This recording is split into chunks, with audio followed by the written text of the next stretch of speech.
Vamos a leer los versículos 60 hasta el 71. 60 hasta el 71.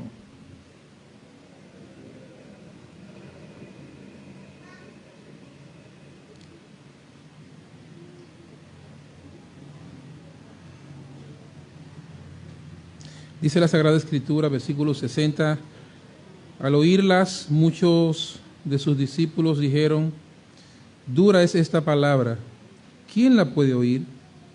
Sabiendo Jesús en sí mismo que sus discípulos murmuraban de esto, les dijo: ¿esto os ofende? Pues ¿qué si viereis al Hijo del Hombre subir a donde estaba primero?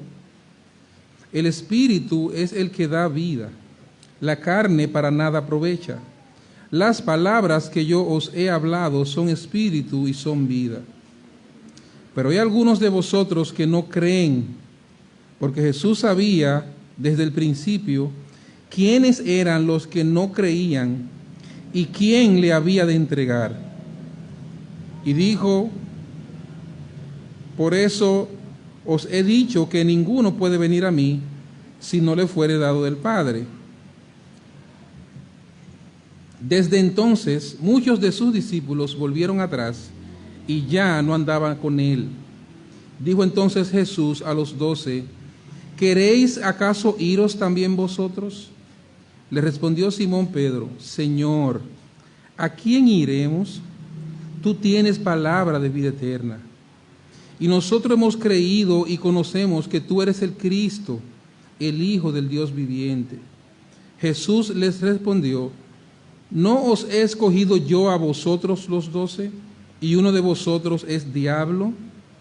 Hablaba de Judas Iscariote, hijo de Simón, porque este era el que le iba a entregar, y era de los 12. Soberano Señor, le damos gracias. Gracias por su palabra, gracias por este día, Señor, que nos concede reunirnos, congregarnos como una familia, como un cuerpo, para exponernos a su palabra, Señor, a través de todos los medios de gracia que nos ha dado como iglesia, la oración, la lectura, los cánticos, los símbolos de la cena, Señor.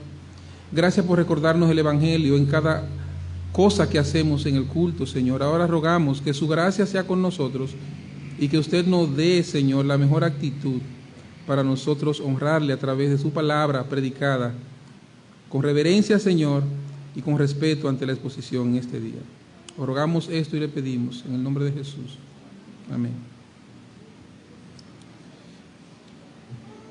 Bien, hermanos, llegamos al final, como bien decía en el grupo de nuestra iglesia, el pastor Jensi, ya llegamos al final del capítulo 6 del Evangelio según San Juan. Y hoy nosotros vamos a ver ya finalmente el tema marcas del verdadero discípulo. Marcas del verdadero discípulo. Y vamos a ver esto basado en los versículos que nosotros ya acabamos de leer, versículos 60 hasta el 71. Aquí vamos a ver entonces lo que es natural en muchos sermones y en la mayoría de los sermones de nuestro Señor, y que están contenidos en la Escritura, no solamente de nuestro Señor, sino también en alguna medida de los apóstoles y también Juan el Bautista en una ocasión. Vamos a ver lo que es natural y es la espera de una reacción. Cada sermón tiene como propósito despertar una reacción en las personas que lo escuchan. Nosotros no predicamos únicamente para dar información a la iglesia, sino que nosotros pretendemos y creemos que la palabra de Dios predicada y explicada debe provocar una reacción, un movimiento en el corazón de las personas. Cada domingo que nosotros nos reunimos, debemos salir nosotros pensando y considerando: y entonces, ¿qué hago? Una vez yo aprendí algo que probablemente lo sabía o quizás lo había olvidado. ¿Qué hago con esa cosa o con esa verdad que me acaban de recordar en la iglesia?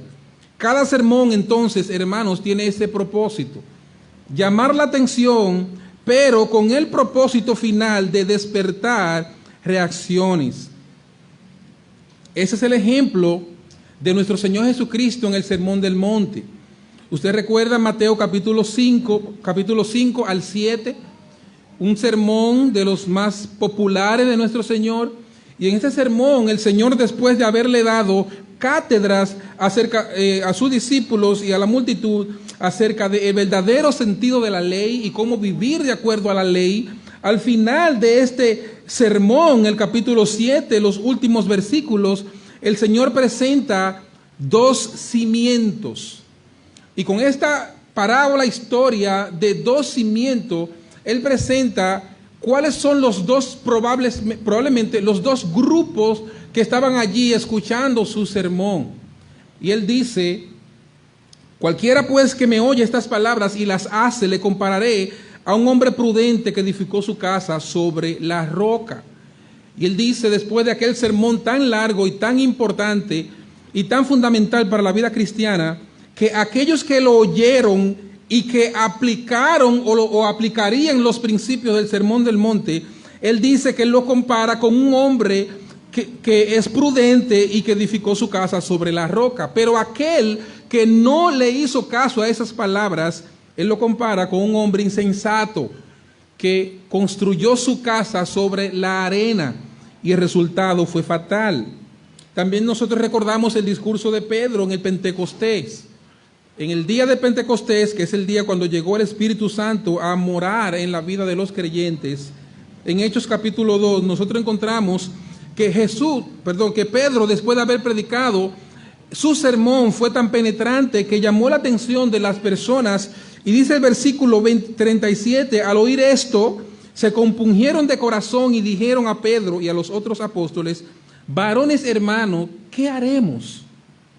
¿Qué haremos? Es una pregunta natural que surge del corazón de una persona que se expone a la palabra de Dios.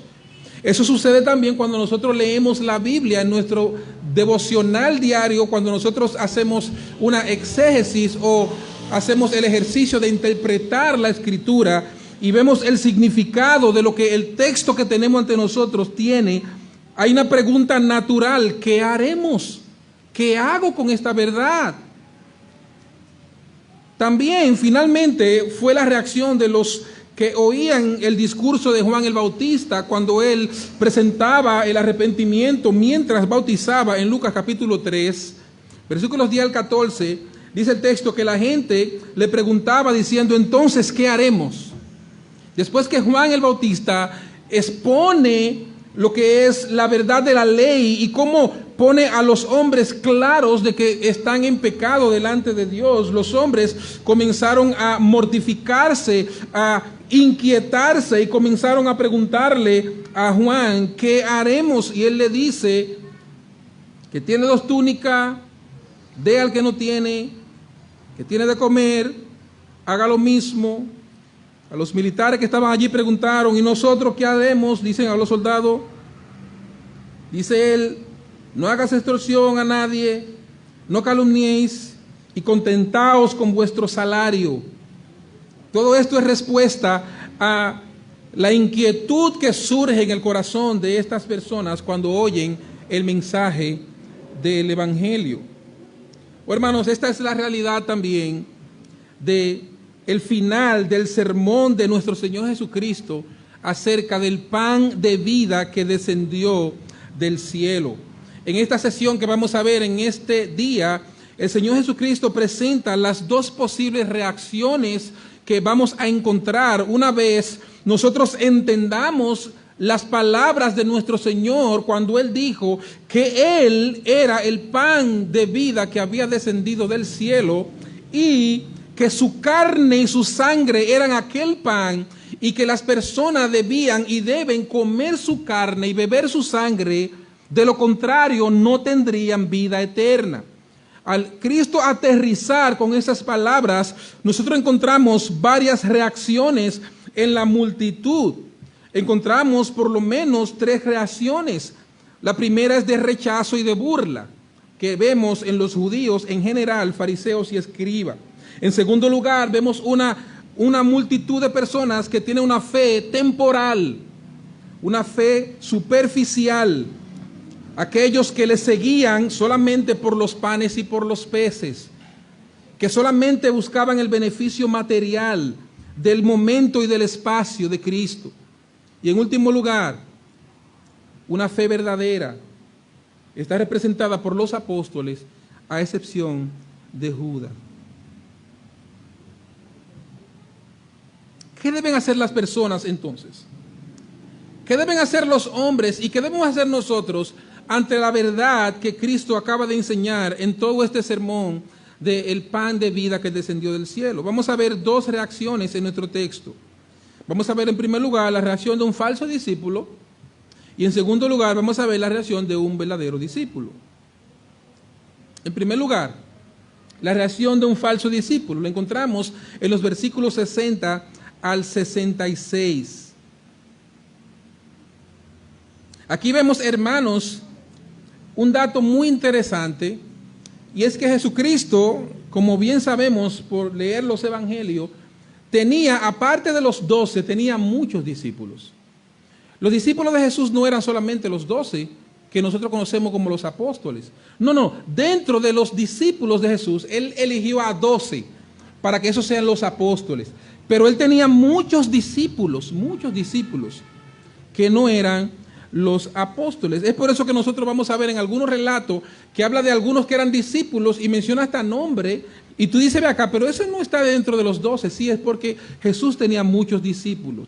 Y en esta ocasión habían personas que se acercaban a Cristo cuando iba cruzando por los pueblos para oírle, y luego que Cristo se iba, ellos se iban a sus hogares. Pero habían otros que seguían a Cristo donde quiera que Cristo iba, y esos eran sus discípulos.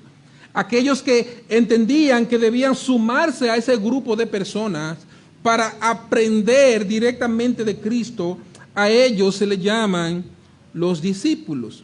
Pero hay un grupo de hombres y mujeres entre los discípulos de Cristo que seguían a Cristo únicamente por los beneficios que esta compañía le proporcionaba. Un grupo que estaba allí sentado porque Cristo les garantizaba a ellos alimento gratis. Eso pensaban ellos. Bueno, este hombre agarró un pan y un pan y un pez y oró y lo multiplicó a un punto que alimentó a 5,000 hombres. 5,000 con un pedazo de pan solamente porque oró. También estas personas buscaban la sanidad, decían ellos, pero si estamos al lado de este gran maestro que enseña, pero que además también hace bien a los hombres, no hay enfermedad que nos toque a nosotros. No hay enfermedad. Porque Cristo sanaba a las personas que le llevaban enfermas. ¿Te imaginas que Cristo en el camino a una aldea iba a predicar el evangelio y uno de sus discípulos cae con un dolor? ¡Ay! Se está muriendo. Cristo no lo va a dejar tirado ahí. No pasaría eso con Cristo. Cristo se detendría probablemente y le sanaría porque anda en una misión y Él es uno de sus acompañantes. Bueno, estos discípulos sabían que tenían sanidad, tenían alimento gratis, pero también tenían liberación. Liberación de cualquier fuerza demoníaca.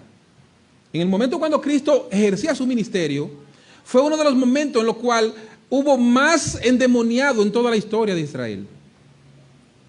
No era tan común en otro tiempo ver personas endemoniadas, pero en ese tiempo era común ver personas poseídas por los demonios. Y esos demonios lo hacían a ellos caer al suelo y tener clases de ataques de epilepsia, sordera, entre otras cosas.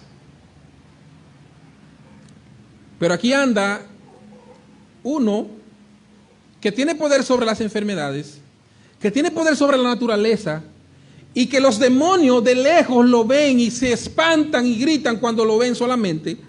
¿Y quién no quiere andar con él? Ahí está ese grupo de hombres que está detrás de Cristo solamente por las cosas que podían obtener de él y no necesariamente por él. De eso estamos llenos hoy nosotros. Hay personas que siguen a otro por el beneficio que tiene esa persona. Si tú estás pegado de un político y ese político ganó su partido, va a encontrar personas que nunca había visto y le van a decir hasta su nombre. Y yo recuerdo a tu papá, y yo recuerdo de dónde tú eres. Porque tiene. Pero si el político pierde, nadie lo conoce. Nadie. Se parece mucho esto a un viejo dicho sobre los amigos de Alejandro Magno. Alejandro Magno, que fue un general del imperio griego y fue quien conquistó casi todo el mundo de entonces. Una de las cosas que se dice de Alejandro Magno es que él, cuando moría, una de las cosas que él lamentaba era que no había más mundos para conquistar. Fue un gran general, un hombre con mucha gloria de este mundo, y por ser un gran general, era una persona muy conocida. Bueno, hoy tenemos que hablar de él, pero se decía anteriormente, él mismo decía, que algunos eran amigos de él porque él era el rey Alejandro. Decía, muchos son mis amigos porque yo soy el rey Alejandro, pero hay otros a los cuales yo aprecio más, que son mis amigos simplemente porque yo soy Alejandro, sin rey. De esa manera también muchas personas iban tras de Cristo porque era Cristo el que sanaba, Cristo el que alimentaba a los hambrientos, Cristo el que expulsaba a los demonios. Y muchas personas iban tras él, pero pocas personas iban detrás de Cristo por lo que dijeron los apóstoles más adelante, que veremos en un momento, porque él era el Cristo. Eso le importaba poco a mucha gente, que él es el Cristo, pero ¿qué importa eso? Y muchas personas no le seguían. Y eso vamos a ver nosotros una vez ya Cristo asciende a los cielos y solamente queda la enseñanza de Cristo, como solamente aquellos que realmente se les alumbra el entendimiento con el Evangelio pueden seguir a Cristo. El resto entendía que esa era una idea estúpida. Como un grupo de personas intelectuales, inteligentes, dentro de ellos filósofos, maestros, siguen una idea de que hay un hombre que murió en una cruz y ya muriendo en una cruz, él venció y hay que seguirlo a él para vencer. A una persona que murió en una cruz. Los romanos y los que se burlaban del Evangelio en el primer siglo llegaron a pintar, para mofarse del Evangelio, una especie de cruz con un burro guindando, diciendo, miren esto, un burro colgado en la cruz. Y decía, miren eso, miren lo que creen los evangélicos, que son salvos porque un hombre se colgó en una cruz. Pero antes, cuando él estuvo en la tierra, muchos lo seguían. Hermano, no era porque él era el Cristo, era por lo que él tenía. Por lo que él tenía. ¿Quieres ver cómo te haces y te enriqueces de amigos y de gente allegado que no te dejan ni dormir? Hazte de dinero y darlo a conocer. Que tú consigas una fortuna. Y al conseguir esa fortuna, que la gente sepa que conseguiste esa fortuna. Que tendrás amigos de sobra. Esa actitud, hermano, esa actitud de que ellos amaban a Cristo por sus enseñanzas y por sus beneficios, más que por quien Él era, ellos lo demostraron al responder con rechazo a la verdad final de nuestro texto. ¿Cuál es la verdad final de nuestro texto? Bueno, que Cristo dijo que Él era el verdadero pan que descendió del cielo y que las personas para tener vida eterna debían comer ese pan verdadero, porque es verdadera comida. Pero que ese pan verdadero era su misma carne y su misma sangre. Y que las personas tenían que participar de su misma sangre y su misma carne para tener vida eterna. ¿Y cómo respondieron ellos a esta verdad? Versículo 60. Dijeron ellos, dura es esta verdad, esta palabra. Duro es este logos en el griego, duro es este discurso. Y esta palabra duro aquí lo que significa es difícil de entender y difícil de creer. Pero lo interesante es que el texto nos dice aquí a nosotros que fueron sus discípulos quienes salieron con esa expresión. Dura es esta palabra. ¿Quién la puede oír? Y ahí oír significa creer, recibir y obedecer. Dura es esta palabra, difícil de entender. ¿Quién podrá creerle a este? ¿O quién podrá recibirle? ¿O quién podrá obedecerle a él?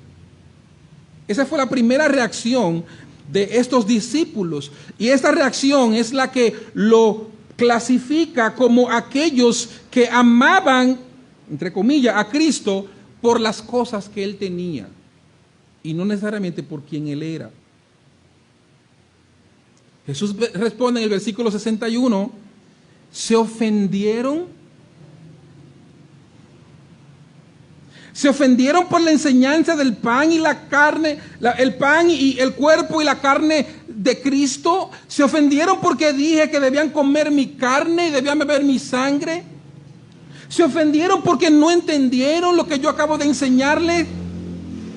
Cristo acaba de reprender a los judíos. En los sermones pasados vimos cómo los judíos tuvieron una reacción adversa a lo que Cristo estaba enseñando, y Cristo los reprendió a ellos, pero mis discípulos también. Y Cristo le dice, ¿esto os ofende? No solamente, hermano, no solamente ellos no entendieron, o no solamente ellos dicen, wow, qué difícil, porque eso podría ser. Podría ser que nosotros estemos enseñando algo y usted diga, wow, espérate, eso está duro, déjame digerirlo. Y eso no es malo en sí mismo. Nosotros a diario hacemos eso. Nosotros generalmente tenemos un background, o sea, tenemos una formación que nosotros arrastramos, y a veces encontramos un punto de vista diferente al nuestro y nosotros decimos, no, espérate, eso está duro, déjame digerirlo. Y cuando nos preguntan, ¿qué tú crees de eso? Digo, no tengo opinión ahora mismo. Déjame digerir esto. Eso me pasó a mí con muchas doctrinas. Con muchas doctrinas. Muchas doctrinas yo discutí y después me sentaba solo en mi casa, pero eso es lo que dice el texto. Y discutí en un momento. Aquí ellos dijeron duro, difícil de entender, pero ellos dijeron que no iban a creer, ni a recibir, ni a obedecer. Ese es el gran problema. Ellos dijeron, ¿quién puede oír? ¿Quién puede creer? ¿Quién puede recibir esto? Pero ellos no solamente dijeron que era duro o percibieron que era difícil de entender, sino que ellos se ofendieron. Es como que la verdad que Cristo está enunciando aquí, que está enseñando, es contra el orgullo de estos discípulos. ¿Por qué era contra el orgullo de estos discípulos? ¿Por qué tienen ellos que llegar al punto de ofenderse? ¿Sabe por qué, mis hermanos? Porque comer el cuerpo y beber la sangre de Cristo, como veíamos la semana pasada, lo que significa es participar y creer firmemente en la cruz, en el sacrificio de Cristo, en ese cuerpo que iba a ser entregado en una cruz y en esa sangre que iba a ser vertida. No era comerse el cuerpo físicamente, no era tomar la sangre, porque todo eso está prohibido en la ley de Dios. Es un lenguaje figurado, y Cristo mismo le va a decir a ellos, yo estoy hablando en un sentido espiritual. Pero ellos entendieron que ellos participar de eso para ser salvo, para ellos era ofensivo. ¿Por qué es ofensivo? Por la misma razón que hoy en día también es ofensivo simplemente creer en Cristo para ser salvo. Tú le dices a un grupo de personas y a algunos hombres y mujeres de este mundo, para ser salvo únicamente hay que creer en Cristo. Sí, hermano, pero también hay que dar un por ciento. No, la Biblia no habla de por ciento, hermano. Solamente es creer en Jesucristo y tú eres salvo. ¿Y sabe qué hace con muchas personas? Se ofenden. Yo nunca olvido un episodio en el cual yo estuve una vez. No era yo quien estaba predicando, sino un hermano. Y ese hermano decía, la salvación es por gracia. Y no hay nada que nosotros hagamos para ser salvos. Todo lo que hacemos es inútil. Y Cristo ha ganado toda la salvación en la cruz. Y un hermano se paró de entre el banco y dijo, ¿quiere decir que lo que yo he hecho toda mi vida no vale de nada y que yo no me gano mi salvación? Y el hermano le dijo, así mismo, hermano, usted no se gana la salvación. ¿Y sabe qué dijo esa persona? Yo me siento mal. Yo me siento mal. Y agarró y se paró de la iglesia. Y hasta la fecha nunca volvió a la iglesia. Él prefirió descarriarse. ¿Sabe por qué? Porque decirle que la salvación es gratis le ofendió. Y usted diría, pero eso es una estupidez. Bueno, hermano, esa es la realidad del corazón de todos nosotros. Todos nosotros queremos aportar algo, queremos dar algo. Si nos invitan a una domplinada en La Habana, por ejemplo en Ligüita, que los jueves hacen domplines gratis, pero si nos invitan por allí, allá a La Habana, a comer domplín, ¿sabe qué pasa? Nosotros queremos poner algo. ¿Y qué falta? ¿Verdad? ¿Y qué falta? Ay, yo traje aguacate. Eso es para que nos digan, mira, vino a comer. No, yo puse algo. Porque esa es nuestra naturaleza. Cuando yo vaya no voy a llevar nada.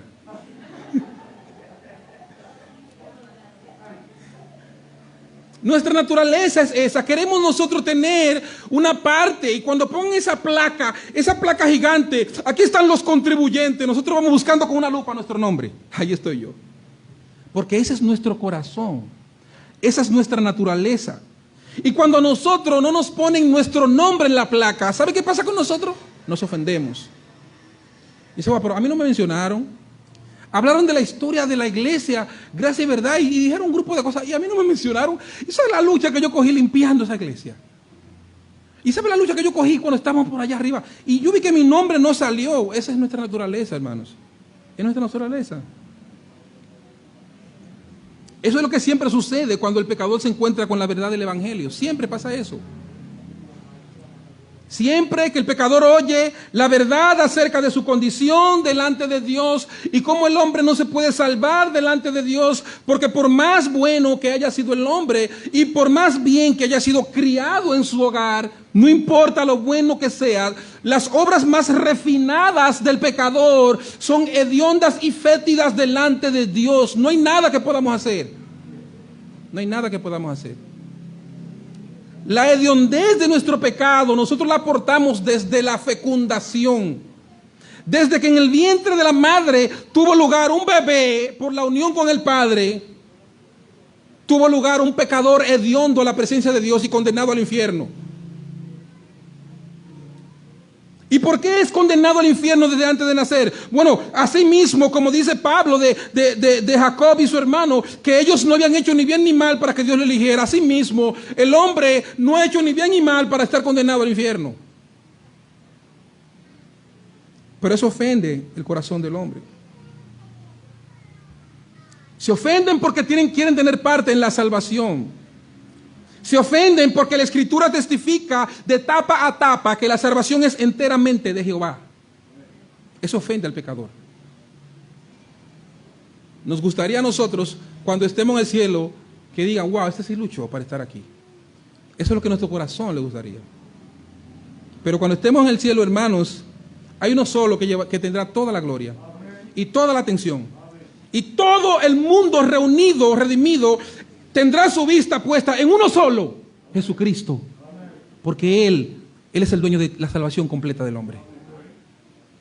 O allí nosotros podremos, quizás, algunos dicen, wow, yo quiero ver a Moisés, yo quiero ver. Probablemente Moisés esté al lado tuyo, adorando a Cristo. Y a ti no te va a importar Moisés, porque allí va a estar Cristo. Él es el dueño absoluto de nuestra salvación. Él lo pagó todo por nosotros.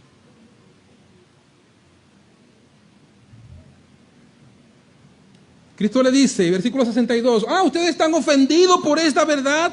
¿Y cómo se sentirían si me ven ascender al cielo? Ustedes están envidiosos, ¿tienen envidia ustedes? Porque dije que hay que comer mi carne.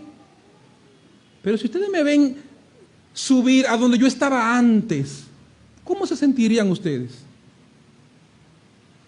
¿Cómo se sentirían si ven a este cuerpo que ustedes no se quieren comer y ustedes ven a este mismo cuerpo ascender al cielo de donde yo descendí? Versículo 63 él le dice, las verdades que estoy enseñándole a ustedes son verdades espirituales. Aunque coman mi carne literalmente, de nada le va a aprovechar. O sea, no es comer mi carne literalmente, porque aunque se la coman, no le aprovechará de nada para la salvación de sus almas. ¿Por qué razón? Porque el espíritu, no la carne, el espíritu es el que da vida. O no importa la dieta de este mundo, la dieta, hermanos, la dieta es vanidad. Lo que entra por la boca no contamina al hombre, es lo que sale del corazón. La dieta, hermanos, en materia de salvación y en materia moral, la dieta no tiene un gran valor. Ahora, sí tiene valor para el cuerpo.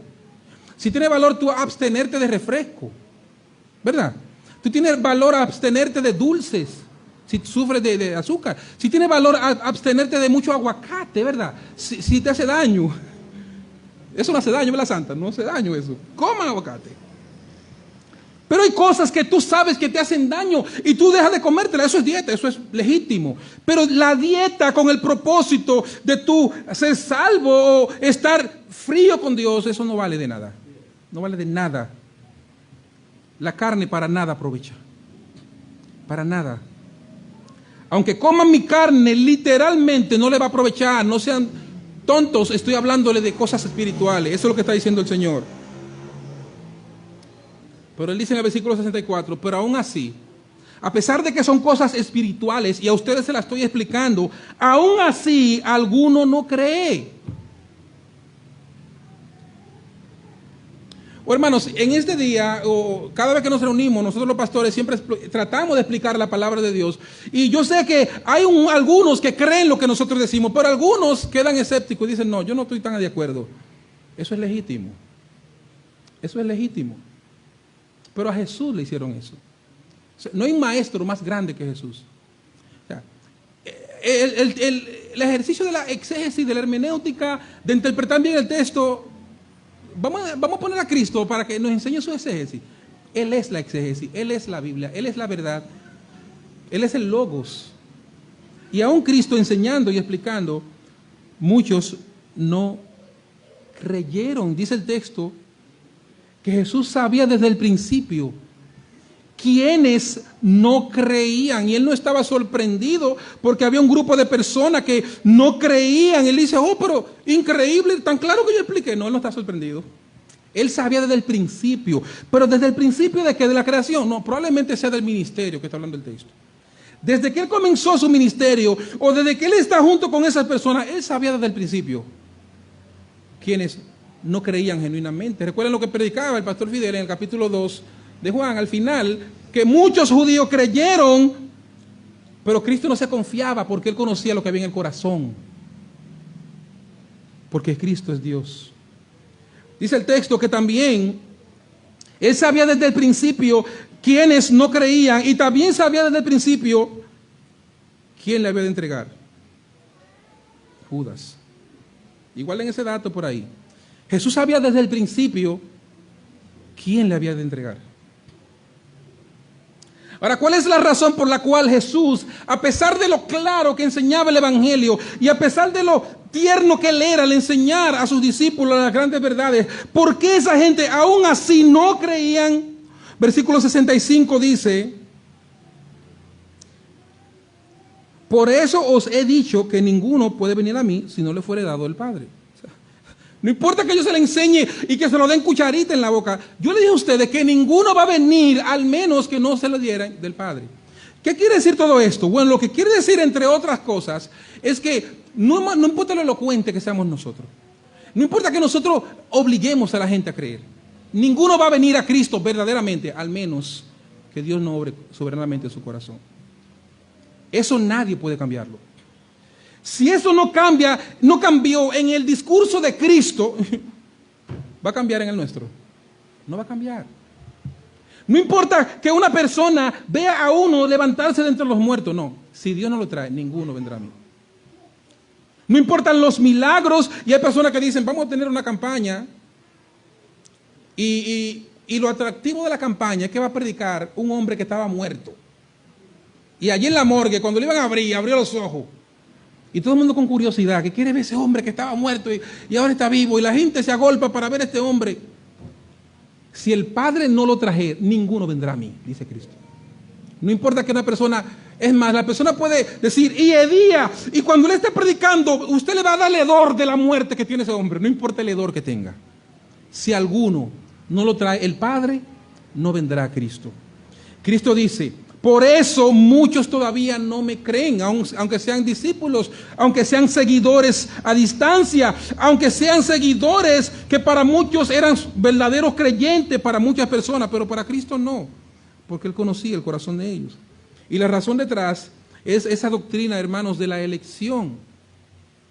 Dios ha elegido, hermanos, y nadie más allá del número de los elegidos puede ser salvo. Dije, wow, Dios a última hora me añadió, porque yo tenía un hermano que era muy piadoso y habló con él. Eso no va a pasar. Eso no va a pasar. Oh Dios, wow, yo era de los elegidos, pero yo me porté tan mal a última hora, después de yo tener tantos años en la iglesia, que yo terminé arruinado y Él me sacó de los elegidos. Eso no va a pasar. El número de los elegidos es inalterable. Y usted dice, pero entonces ¿de qué estamos? Bueno, esa es la verdad de la Escritura. Es inalterable. Y nadie puede venir a Cristo, al menos que el Padre no le da. Y Cristo le dice, señores, fue lo que yo le dije hace ratito.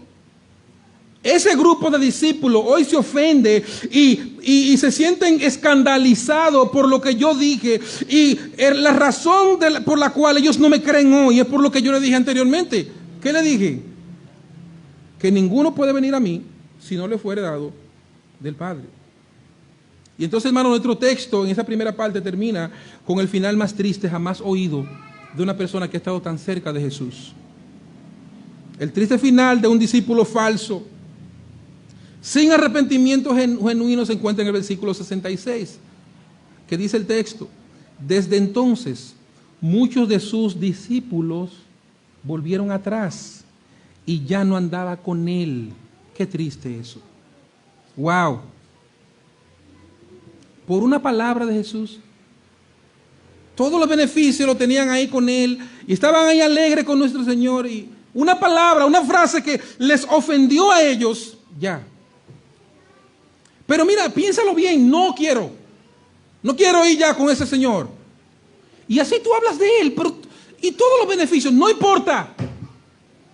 La arrogancia le salió, como decimos nosotros, el indio que tiene por dentro. Le salió el pecado, le salió el orgullo. Por una frase que ellos no quisieron aceptar, ellos volvieron atrás, y dice el texto que ya no andaban con él, no volvieron a Cristo. ¿Cuánta arrogancia? ¿Sabe qué se parece a eso, hermanos? Se parece a la historia de Naamán. ¿Ustedes recuerdan a Naamán? Ese general del ejército de Siria, pero que además era un leproso.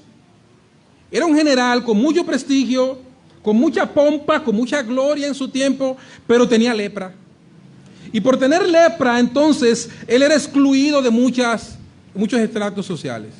Tenía lepra, no podía estar en medio de algunos contextos. Pero después de haberse enterado por una sirvienta que allí en Israel había un profeta que si él iba donde él, podía orar por él y podía ser sanado, él fue allá y el profeta le dio el método que Dios le mandó. Dile que se sumerja en el río. Dile que se lave 7 veces. Y se enojó al oír las palabras del profeta cuando dijo: lávate 7 veces en el Jordán. Ese general se ofendió. Pero yo vengo con un problema tan mayúsculo y tú vienes a decirme a mí que me lave, y mira dónde tú quieres que yo me lave. Y supuestamente el río Jordán es un río que en gran mayoría del tiempo en el año se mantiene turbio, medio sucio. Y tú quieres que yo me lave en ese río, y como dice el texto, ¿cuántos ríos lindos hay allá en Siria? Y tenemos tal río, y tengo que venir a bañarme yo aquí en este río sucio. Dice el texto, versículo 12 del capítulo 5 de Segunda de Reyes: y se volvió y se fue enojado. Pero hermano, el profeta le dijo nada más: lávate en el río 7 veces. Y tú vas a salir del problema más grande que tú has tenido en toda tu vida, la lepra. Y ¿sabe qué? Versículo 13 dice: mas sus criados se acercaron y le hablaron diciendo: Padre mío, pero caramba, la terquedad que tú tienes. Decían: Padre mío, si el profeta te mandara alguna gran cosa, ¿no la harías? Si el profeta te dijera: camina 10 millas, ¿tú no irías? ¿Cuánto más diciéndote simplemente lávate y serás limpio? Pero este hombre entonces pensó, dijo: es verdad, yo soy muy orgulloso. Y el hombre fue, se lavó y fue limpio. Pues hermano, Cristo solamente le dijo a estos hombres: coman mi carne y beban mi sangre. Y ellos se ofendieron. Y estos hombres no fueron como Naamán, porque estos hombres, dice el texto, que nunca más volvieron. No importa el consejo, no importa quién lo llame, nunca más volvieron a Cristo. Por la maldad y la dureza de su corazón, y porque su fe no era genuina. Se ofendieron, hermanos, y el resultado final fue se apartaron para siempre del Señor. Ojalá, hermano, ojalá, amigo que está entre nosotros, ojalá la verdad del Evangelio no te ofenda hasta el punto de que tú no quieras volver a la iglesia. Ojalá. Ojalá y te ofenda el Evangelio, la verdad del Evangelio, de que tú eres un pecador, pero que te ofenda como Naamán, que te haga pensar seriamente y te haga venir a Cristo corriendo, buscando el perdón de tus pecados. Ojalá. En segundo lugar, ¿cuál es la reacción del verdadero discípulo? Ya vimos, hermanos, cómo reaccionaron los discípulos de Jesús que no tenían una fe genuina, con orgullo, con arrogancia, se ofendieron por las palabras del Señor, no creyeron en todas las cosas que había dicho anteriormente. Esto tiró por el suelo todo el legado que ellos supuestamente tenían de Cristo. Pero ahora entonces vamos a ver cuál es la reacción de los verdaderos creyentes o verdaderos discípulos. Versículos 67 al 71. Aquí en este versículo 67 el Señor retó a sus discípulos y le dice: ¿quieren acaso iros también vosotros? Hay un grupo ahí que se van y se quedaron así los 12 apóstoles como: uy, ¿qué pasó aquí? Explícame, ¿tú entendiste qué pasó? ¿Tú entendiste, Efraín? ¿Tú no entendiste, verdad? ¿Qué pasó aquí? Los discípulos... Y entonces Jesús se acerca a ellos y dice: ¿y ustedes? Explíquenme ustedes también.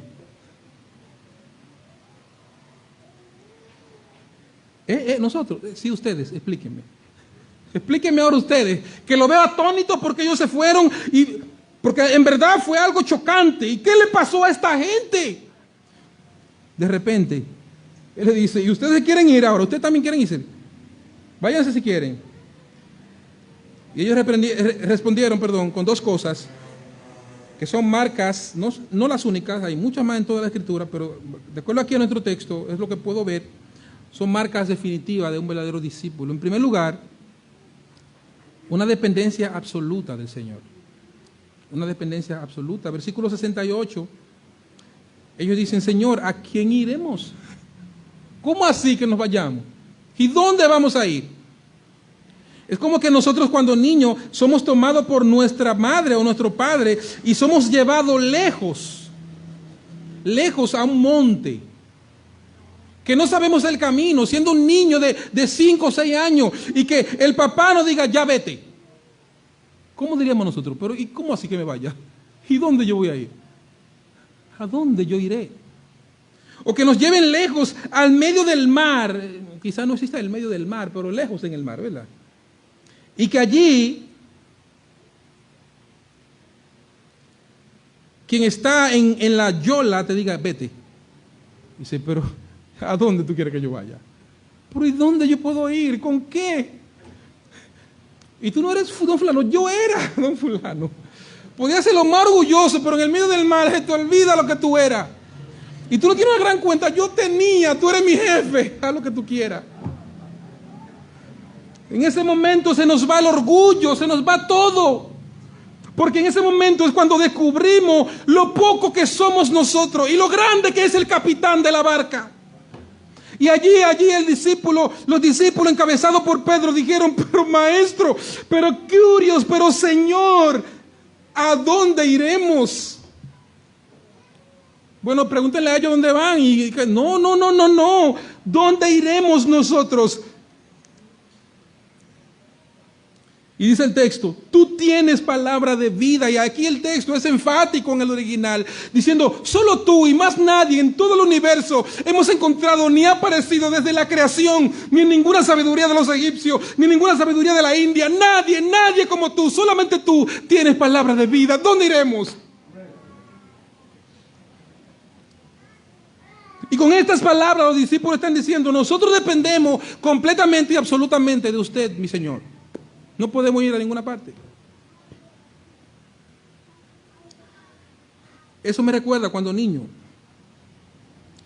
cuando la madre castigaba duro con una correa, azote fuerte al niño por hacer lo malo, pero el niño no hacía más nada que otra vez abrazar a su mamá, llorando así: ay mami. Y a veces la mamá le sigue dando y él abrazando: ay mami. ¿Por qué no se va el niño a otra mamá? No se va. ¿A dónde irá? ¿A dónde irá? Otra mamá le va a dar, pero sin amor. Pero la madre, aunque le dé duro, lo hace con amor. ¿Oyeron, niños? La madre y el padre da pela, y aunque duele, hijos, aunque duelen, niños, es con amor que lo hace. ¿Y tú quieres experimentar eso? Entrégate en manos de otro hombre que no es tu papá, o una mujer que no sea tu mamá, que te va a dar sin pensarlo. Pero por más fuerte que dé Elizabeth en tu casa, por más fuerte que dé Ada María en tu casa, por más fuerte que Santa le dé a las niñas, o por más fuerte que Jonathan le dé, lo hace con amor. Por eso los niños, por más que tú los sueltes, entran a la casa. ¿A dónde iremos? ¿A dónde iremos?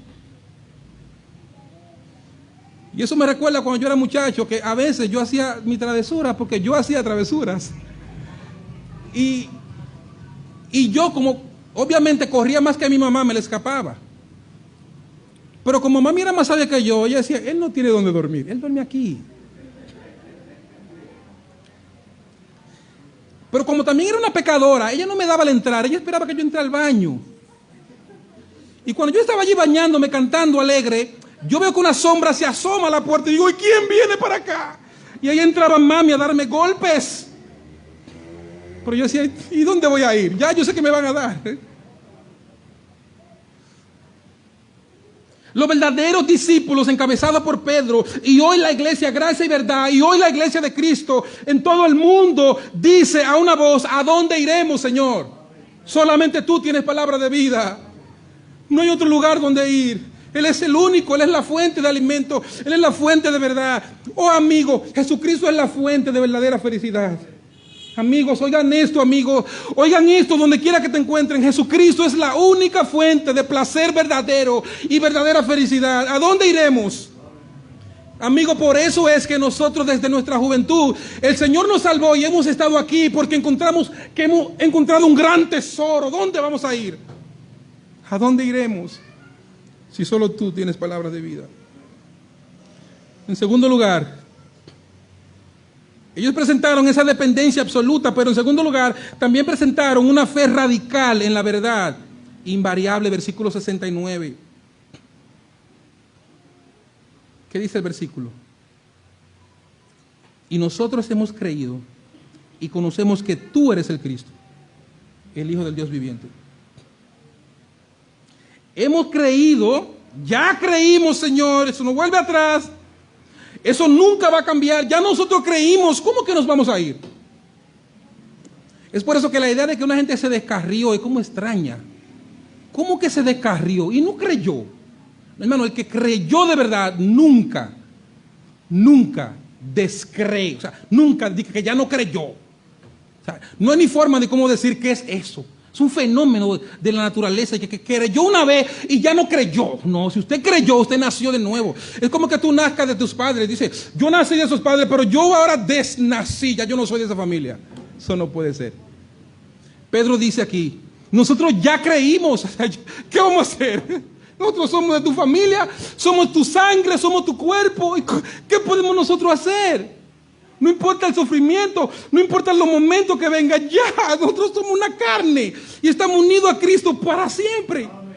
Eso fue lo que él dijo anteriormente, el que cree en mí, yo siempre estaré en él y ya tú estás en nosotros. ¿Qué tú quieres que nosotros hagamos? Ya nosotros hemos creído. Y eso es una verdad firme, radical que nosotros los creyentes tenemos.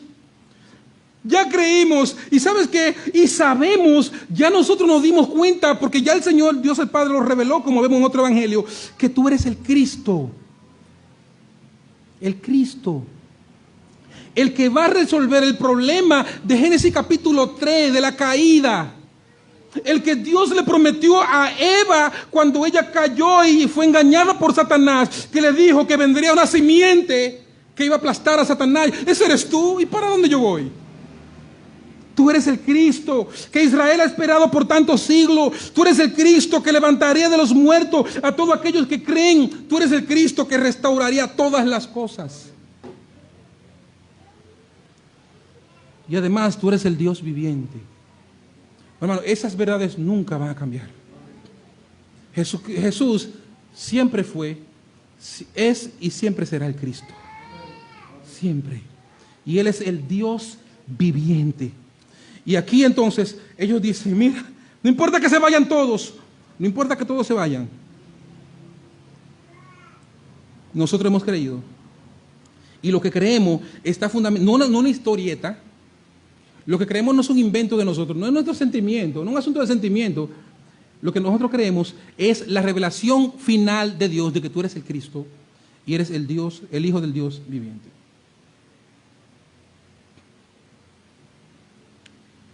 Finalmente Jesús le dice a ellos: ¿no os he escogido yo a vosotros los 12? Y uno de vosotros es diablo. Y yo le hago esa pregunta a la luz de la pregunta anterior, cuando él dice: ¿queréis acaso iros también vosotros? ¿Quieren irse ustedes? Perdón, en ese contexto le hago la otra pregunta: ¿no os he escogido yo a vosotros los 12? Y uno de vosotros es diablo. Hablaba de Judas Iscariote, hijo de Simón, dice el texto, porque ese era el que le iba a entregar, y era uno de los 12. ¿Y qué me llama la atención de ese texto, hermanos? Me llama la atención, hermano, este texto, que a pesar de que Judas es parte de los que dijeron que han creído, porque Pedro habló en nombre de los 12, pero aquí Jesús dice: yo lo escogí a todos ustedes, y esa escogí, tú dices: pero él lo escogió y como quiera Judas se perdió. No, él lo escogió para el ministerio. Ese es el contexto. Él lo escogió para el servicio. De los discípulos, él escogió a 12. Y a eso lo escogió con el propósito de servirle. Y aquí entonces él dice: ¿no he escogido yo a vosotros y uno de vosotros es diablo? ¿Y qué me llama la atención del texto? Me llama la atención que Cristo, a pesar de que él sabía desde el principio que este era diablo, era enemigo de él, no le amaba de verdad, él lo escogió y lo puso ahí a servirle, y estaba con ellos y nunca reprochó. Eso debe llamar nuestra atención y debe movernos a nosotros a ver el corazón de Cristo. ¿Qué tan diferente es a nuestro corazón?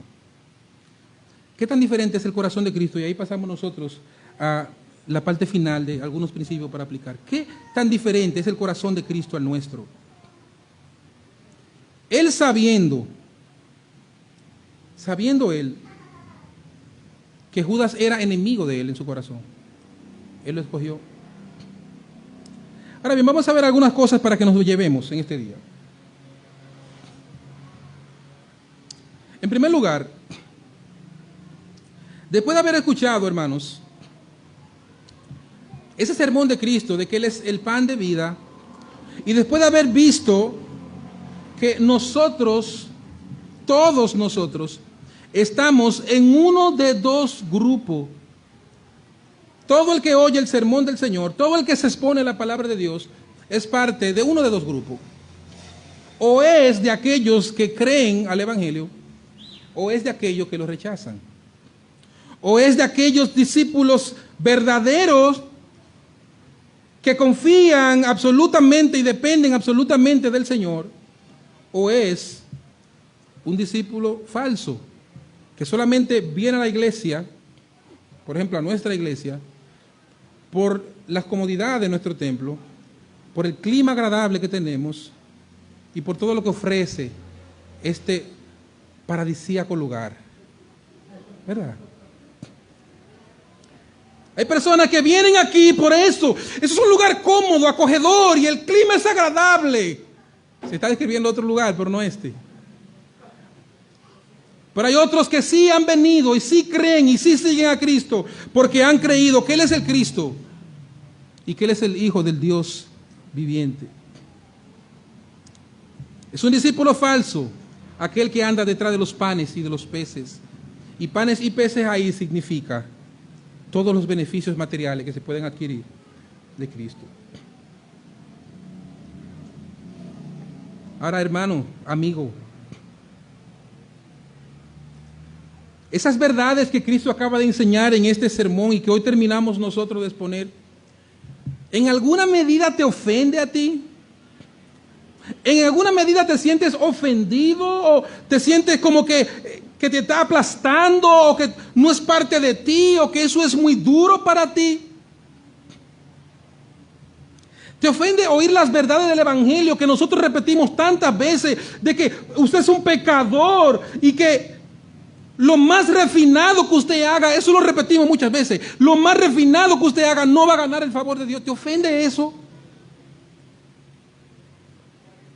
Te ofende oír que por más lindo que tú cantaste en este día, y no me refiero a los que cantan aquí delante, sino a todo lo que cantamos durante el culto, te ofende saber que por más lindo que cantaste en este día, no agradas a Dios ni compras el favor de Dios por ello. ¿Te ofende eso? ¿Te ofende saber que es inútil todo lo que has hecho en este día para ganar el favor de Dios? Claro, tiene cierto valor, pero en cuanto a ganar el favor de Dios es inútil. ¿Te ofende que te digan la verdad? ¿Y solo prefieres la adulación de la gente? ¿O solo te gusta que siempre te hagan sentir bien? ¿Eres tú de aquellos que dicen, wow, ya vino a dañar el momento, porque te dijo la verdad? Wow, yo que estaba tan alegre y vino a decirme esto. ¿Te ofende eso? Si tu respuesta a esta pregunta es afirmativa, hay dos posibles realidades. La primera es que tú eres un pecador, un humano pecador normal, es lo primero. Si esas cosas te ofenden y te han ofendido, lo primero es que eso le pasa a todos. Todos en algún momento resultamos ofendidos por alguna verdad. Hermanos, todos resultamos ofendidos. A veces no nos gusta que nos digan a nosotros nuestro pecado. Hermano, a veces nosotros nos sentimos supermanes, supergirls, superwoman, supermujer. A veces nos sentimos con tanta fuerza y tan especial, y ahí nos apagan el humo y nos recuerdan nuestro pecado. Wow, pero hazme sentir bien. Y si nosotros seguimos la psicología moderna, mundana de este mundo, valga la redundancia, ¿qué hacemos nosotros? Vamos a alegrar a la gente, aunque esté mal. Ahora vi ahí, que no había visto en las redes, que una revista cristiana llamó al nuevo, qué sé yo, ministro de salud de Estados Unidos, creo que es transgender, que es un transexual, ¿verdad? ¿Qué se llama? Lo llamó hombre, un hombre, y Twitter y qué sé yo qué, le cerran la cuenta, porque no puede llamarlo hombre. ¿Y qué es lo que él es? Ah, ¿por qué se siente? Sí, porque él se siente es. Pues yo me siento joven. ¿Y por qué ustedes se ríen? No porque te sientas, es la verdad. No, que yo me siento un muchacho, sí está bien, hermano. Usted se siente joven porque usted es un viejo. Él se siente mujer, sí, pero él es un hombre. Y como yo escuché de otro caso, no sé si fue en Estados Unidos, de una persona que se cambió de sexo. Una mujer dijo, no, que yo soy un hombre ahora. Y delinquió y le iban a llevar presa. Y como decía que era un hombre, le iba a poner con los hombres. Dijo, no, yo soy una mujer, yo soy una mujer. Porque si la ponían con los hombres, ellos dijeron, bueno, carne fresca. Una mujer dentro de tantos hombres. Para lo que le conviene se sienten una cosa u otra. Para lo que le conviene. Nosotros, hermanos, no podemos hacer sentir bien a la gente porque eso le gusta. El compromiso de nosotros es la verdad. La verdad, siempre la verdad. Aunque cancelen nuestra cuenta de Twitter, ¿qué importa Twitter? Aunque nos cancelen el YouTube y el Facebook, ¿qué importa Facebook? ¿Y qué importa Zuckerberg? Eso está por Facebook transmitiendo. ¿Qué importa Zuckerberg? Cristo importa. Cristo importa. Nosotros decimos la verdad. Nosotros hemos creído que Jesús es el Cristo y el único Hijo del Dios viviente. Y esa es una verdad invariable y eso es lo que importa.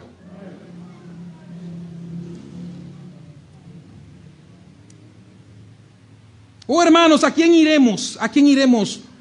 ¿A qué maestro iremos? ¿A Mahoma? ¿A Gandhi? ¿A Buda? No. A Cristo. ¿A qué político iremos? ¿A qué presidente iremos? ¿A qué Salvador iremos? ¿A nuestra profesión? ¿Nuestra capacidad? ¿Nuestros títulos? ¿Esa es nuestra salvación? ¿O a los métodos que inventemos nosotros es nuestra salvación? ¿A nuestra sabiduría? No, hermano, solamente a Cristo. Y tú, amigo, si tú eres de aquellos que te ofende esto, aunque creas que eres creyente, eres amigo simplemente. Eres un falso creyente. Porque estas verdades probablemente creen en ti la misma actitud de aquellos que rechazaron a Cristo, que dice nuestro texto. Desde entonces muchos de sus discípulos volvieron atrás y ya no andaban con Él. Recuerden lo que le dije ahorita, que me guarden ahí la actitud de Cristo ante Judas. Cristo sabía desde el principio, hermanos, desde el principio Él sabía que Judas le iba a entregar. ¿Y sabe lo que es impresionante? Y quiero llamar la atención de ustedes, y quiero que se vayan a sus hogares con esa verdad, con ese consuelo, que Cristo nunca trató mal a Judas. Nunca. Según la Escritura, Él nunca le habló mal. Él nunca lo menospreció. Él le dio privilegio junto con los otros. Él nunca lo trató mal. Y eso nos revela a nosotros la ternura, el cariño, el afecto de nuestro Señor, que es capaz de tratar bien hasta la muerte, aún a los enemigos de Él. Y cuánto más a nosotros, hermanos. Si Él trató a Judas también, a pesar de lo malo que fue Judas, que desde el principio Él lo aborrecía, ¿cómo nos tratará a nosotros? O hermano, como usted y yo ahorita cuando fallemos, hermano, nosotros pecamos a diario. Cuando yo digo esto, lo digo de verdad. Nosotros fallamos a diario y pecamos y cometemos falta porque todas las cosas que hacemos están manchadas por el pecado. Pero cuando lo hagamos ahorita, Jesús no se va a molestar con nosotros. No lo hizo con Judas. Jesús durante todo su ministerio nunca lo hizo con Judas.